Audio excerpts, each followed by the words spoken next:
Баршаңызға сәлем. Бүгін сіздермен жұмаққа жетелейтін дұғаны бөлісетін боламын. Ең алдымен арнаға тіркеліп, лайк басуды ұмытпаңыздар. Олай болса бастаймыз.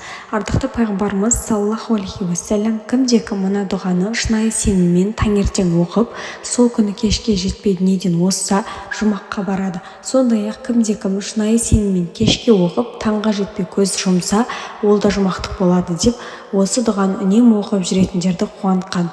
Стопқа қойып, осы дұғаны 3 рет оқыңыз.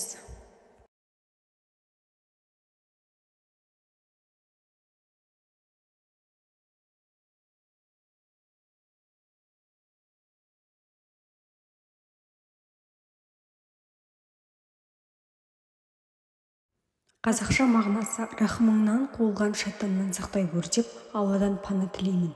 Аса рахымды, ерекше мейірімді Алланың атымен. Уа Алла тағалам, сен менің Раббымсың, сенен басқа тәңір жоқ. Мені сен жараттың, мен сенің құлыңмын. Қолымнан келгенше өзіңе берген уәдеме берік боламын. Істеген істерімнің кесапатынан бір өзің сақтай көр. Берген нығметтеріңнің бәріне шүкіршілік етемін. Һәм жасаған күнәларымды толық мойындаймын. Мені кешіре көр. Шынында күнәларды өзіңнен басқа ешкім кешіре алмайды. Жәннаттық дос болайық деп өзіңізге жақын достарыңызға жіберуді ұмытпаңыз.